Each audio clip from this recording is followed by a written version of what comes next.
নমস্কাৰ সকলোকে পোনপ্ৰথমে স্বাগতম জনাইছোঁ মই লুকুমনি ব্লগছৰ আজি প্ৰথমটো ভিডিঅ'টোলৈ আৰু আজি বতৰটো বহুত গৰম হয় ইয়াতে গুজৰাটত বহুত গৰম বাহিৰৰ পৰিৱেশটো মই আপোনালোকক দেখাম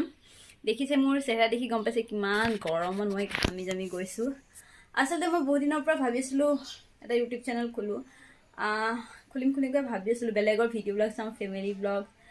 ভাল লাগে আৰু বিয়া হোৱাৰ পিছত হাউচৱাইফবিলাক ঘৰতে থাকি কি আন নহ'লে ৰেচিপিসমূহ শ্বেয়াৰ কৰি থাকে নহয় জানো মই যিহেতু একেবাৰে অসমত মানে গুজৰাটত আছোঁ গুজৰাটৰ পৰিৱেশবিলাক মানুহে চাব বিচাৰে অসমৰ ছোৱালীজনী বেলেগত বিয়া হ'লে বেলেগৰ পৰিৱেশবিলাক ভাল পাইছে নহয় জানো আৰু আমাৰ গুজৰাটৰ মানুহ অসমৰ পৰিৱেশবিলাক চাব বিচাৰে সেয়েহে মই ভাবিলোঁ এটা ইউটিউব চেনেল খোলোঁ প্ৰথমে পৰিচয় দিওঁ মোৰ নাম হৈছে লুকুমনি দাস অসমৰ নগাঁও জিলাৰ জীয়ৰী আৰু গুজৰাট গিৰ সোমনাথত বিয়া হৈছোঁ ইয়াতে চবেই মোৰ নামটো আলপা গহিল সিং ৰাজপুত বুলিয়ে জানে আপোনালোকক মোৰ এই ব্লগ চেনেল যোগেদি মই কি দেখাম মই যিহেতু ঘৰতে থাকোঁ গুজৰাটৰ ৰেচিপিসমূহ দেখাম আৰু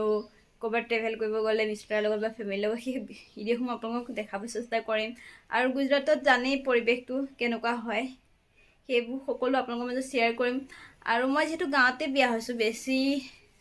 মানে টাউনৰ মাজত নহয় অলপ গাঁৱৰ পৰিৱেশ আছে এইটো ইয়াতে সেই গাঁৱৰ খেতিৰ পথাৰ মই যিহেতু গৈ থাকোঁ মাজে মাজে মাহঁতৰ লগত কাম নকৰিলেও মই খেতিত গৈ বহুত ভাল পাওঁ এনেকুৱা ধৰণৰ কিছুমান ভিডিঅ' দেখাম গতিকে আপোনালোকে মোৰ চেনেলটো ছাবস্ক্ৰাইব কৰিব আৰু কমেণ্ট কৰি জনাব আগলৈ ভিডিঅ' দিলে ভাল পাবনে নাপায় আপোনালোকে অলপ আজি বতৰটো দেখাই দিওঁ কিমান গৰম আৰু এতিয়া চাওক 5:30 বাজিছে আৰু এতিয়ালৈকে সন্ধিয়াও হোৱা নাই ইয়াতে বহুত গৰম ইয়াত একদম গৰম ইমান গৰম হৈ আছে দেখিলে লাগেনে 5:30 বাজিছে বুলি একদম মানে কি কৰোঁ আজি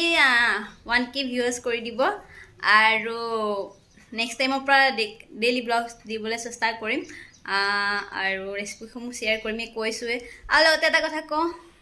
মোৰ ইউটিউব চেনেলটো খোলাটো এটা মেইন কাৰণ আছে সেই কথা নেক্সট ভিডিঅ'তহে জনাম বাৰু ঠিক আছে থেংক ইউ